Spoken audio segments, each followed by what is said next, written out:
अस्सलाम वालेकुम नाज़रीन, मां आहियां शुएब अली उमरानी ऐं तव्हां ॾिसी रहिया आहियो BR टाइम न्यूज़। सभ खां पहिरियां शामिल कंदासीं हीअ रिपोर्ट।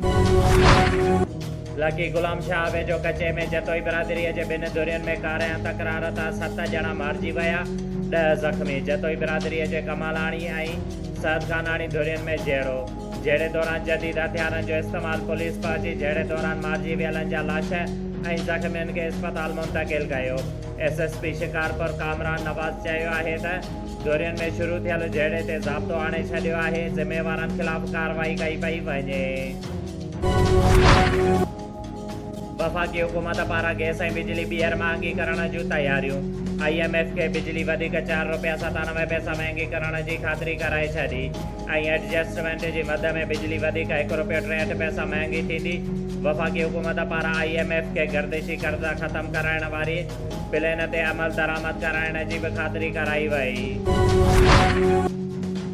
सामूंडी बेटनि वारे मामले ते सिंध हुकूमत सां ॻाल्हियूं जारी आहिनि। बेटनि ते अदावत सां परॾेह मां खरबे रुपयनि जी सीड़प थींदी। वज़ीर आज़म इमरान ख़ान चयो आहे त मुल्क में 50 सालनि खां पोइ 2 डैम ठही रहिया आहिनि। डैम ठहण सां सस्ती बिजली पैदा थींदी। हुकूमत ग़रीबनि खे सस्ता घर फराहम करण में कामयाब थी वई आहे। मुंहिंजो ख्वाबु आहे त कची आबादीअ जे रहवासियुनि खे मालिकाना हक़ मिलनि। चीन सां गॾिजी नई रेलवे ठाहे रहिया आहियूं, जंहिंसां ट्रेन कराचीअ खां लाहौर 8 कलाकनि में पहुचंदी ऐं उहा ट्रेन पेशावर ऐं अफ़गानिस्तान खां थींदी सेंट्रल एशिया ताईं वेंदी। वफ़ाक़ सूबनि खे कुझु ॾियण बदिरां रुगो खसण में पूरो आहे। वफ़ाक़ रेवेन्यू बहितर नमूने गॾु नथो करे सघे त ज़िम्मेवारियूं असांजे हवाले करे। सिंध जे वॾे वज़ीर मुराद अली शाह चयो आहे त जहांगीर तरीन घणो अरसो PTI में न रहंदो। PPA में शमूलियत बाबति कुझु नथो चई सघिजे। सुप्रीम कोर्ट कराचीअ में हद दख़लनि बाबति कमिश्नर जी रिपोर्ट रद्द करे छॾी। शहराई क़ाइदीन ते ठहियल नस्ला टावर गैरक़ानूनी करार ड्राइण जो हुकुम। चीफ जस्टिस चयो आहे त कमिश्नर ऐं SBCA जो DG रबड़ जो स्टैम्प आहिनि, कमिश्नर खे हटायूं था। जैकमाबाद ज़िले में उरड़ीअ ते ज़ाब्तो न आयो। उरड़ी विघे वधीक 3 ॿार फोत। सूबे में उरड़ीअ विघे फोत थी वियल ॿारनि जो अंग वधी 12 थी वियो।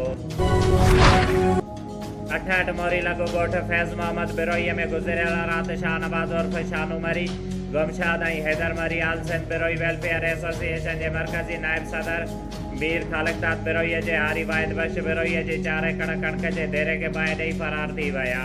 ॿिए तरफ़ हारी वाहिद बख़्श बिरोई 60 मैल थाणे ते NC कढी, जंहिं बैदि पुलिस जाइ वारदात ते पहुची ॻोठ गुलखान मरीअ में छापो हयो। जवाबदार हथ न अचण ते संदसि वालिद गुलखान मरीअ खे हिरासत में वठी छॾियो। ॿिए तरफ़ आसपोआ जे उहिदेदारनि मीर अमानुल्ला बिरोई, इंजीनियर अब्दुल अज़ीज़ बिरोई, हिदायतुल्ला बिरोई, कादिर बख़्श बिरोई, नासिर बिरोई ऐं ॿियनि SP नवाब शाह खां मुतालबो कयो आहे त जवाबदारनि खे जल्द गिरफ़्तार कयो वञे। शहीद साहब अज़ीज़ मेमणाईअ जे लालवाणीअ जे कातिलनि जी अदम गिरफ़्तारीअ जे ख़िलाफ़ नवाब शाह प्रेस क्लब, सांगड़ ऐं नौशर फिरोज़ प्रेस क्लब जे सहाफ़ियुनि जे तरफ़ां नवाब शाह प्रेस क्लब जे सदर ज़ुल्फ़कार अली ख़ासकैलीअ जी क़यादत में प्रेस क्लब खां सभई सहाफ़ियुनि रैली कढी।